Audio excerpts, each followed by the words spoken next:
Hello kids, welcome back to LEGO Club. If you're astute, you might have noticed that our little flower pot has been replaced with this little tree. And I'll explain why in a moment.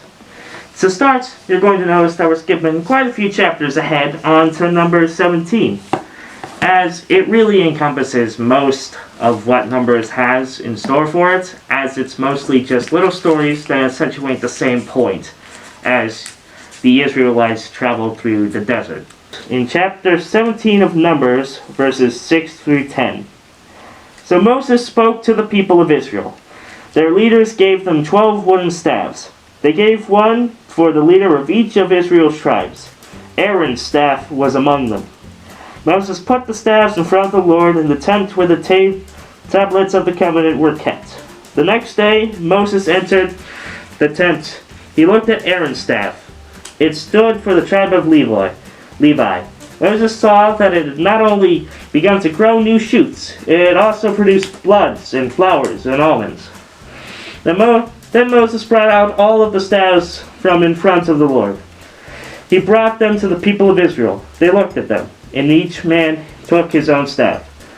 The Lord said to Moses, "Put Aaron's staff back in front of the ark where the tablets of the covenant are kept. The staff will be kept there as a warning to those who refuse to obey. They are never happy with what I do. Aaron's staff will put an end to what they are saying. Then they will not die." This staff here, which has kind of begun blossoming into a tree, symbolizes anointed power.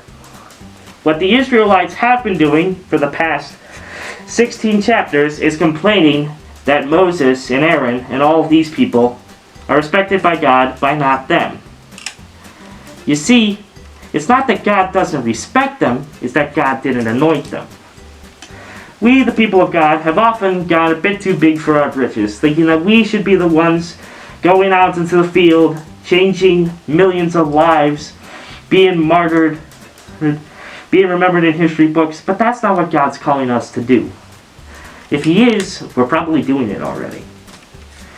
What God calls most of us to do is to follow and just believe in God.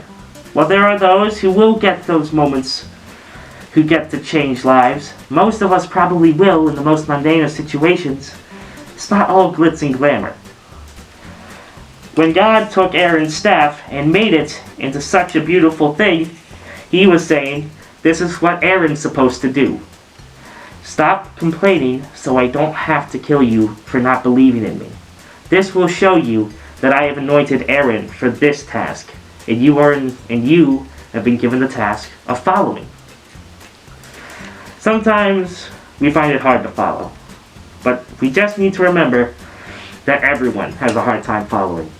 But God is the one thing that's worth taking the time to make sure we do.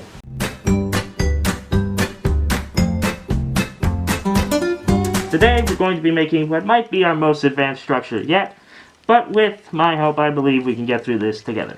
Okay, so what you need to begin is these two pieces and these two pieces.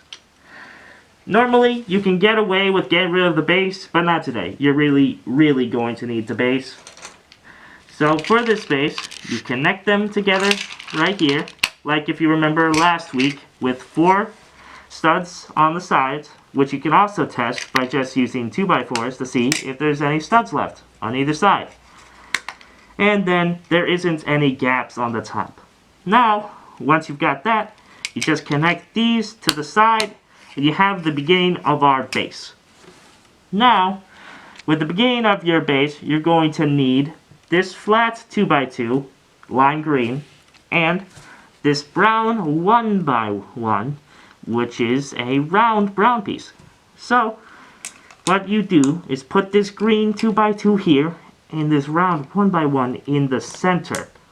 It may take a moment, but you will see that is a piece that connects, and it stays there. From now on, we're going to be building this a little bit backwards, because it's a lot easier to stay together when you do so.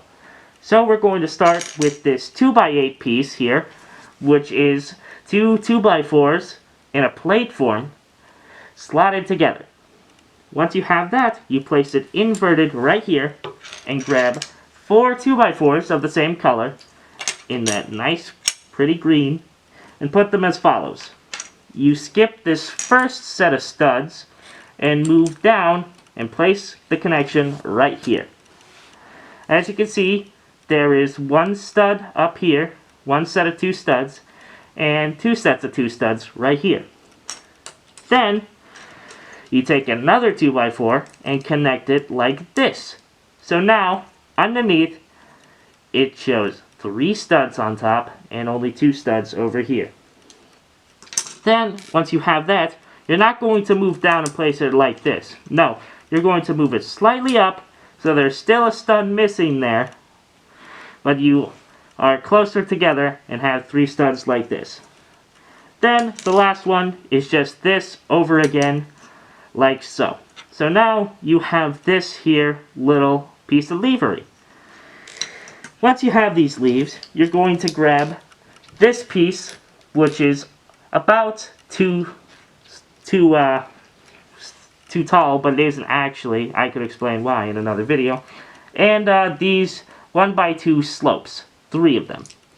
You're going to start by taking this little piece here and connecting it like so. As you can see, on its side.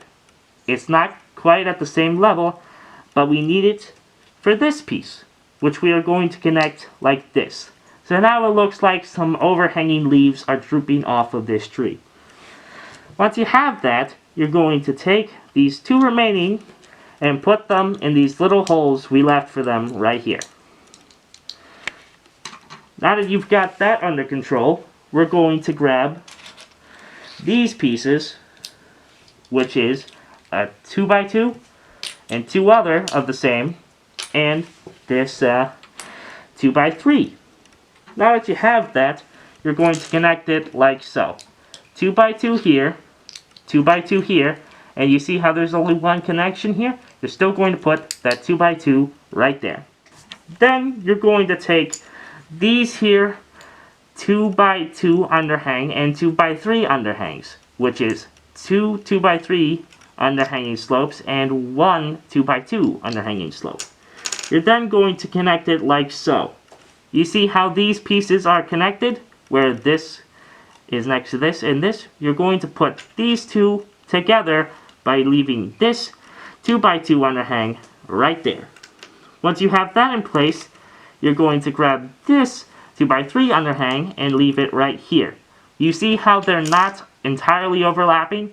But if you put a 2x4 there, it would connect together and make a nice sturdy connection.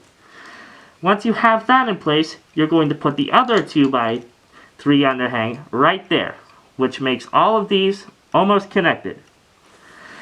Now that you have that in place, we simply have one more connection right here.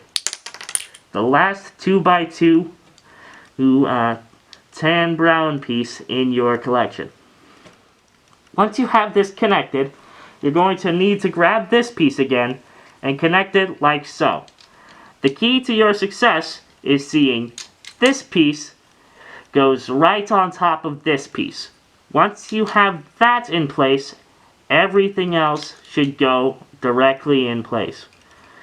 And just connect it like so, and you have the tree almost done. All you need are 2 more pieces, these round 2x2s, which you connect on top of each other and put right here.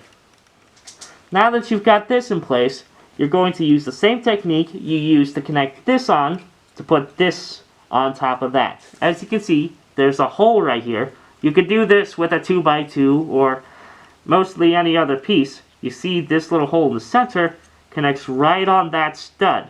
So once you have that, it stays together with the staff turning into a tree that produces almonds and buds, and it's super pretty. I hope you enjoyed this set. It was quite a lot of effort to make. I hope to see you again next week, and Godspeed.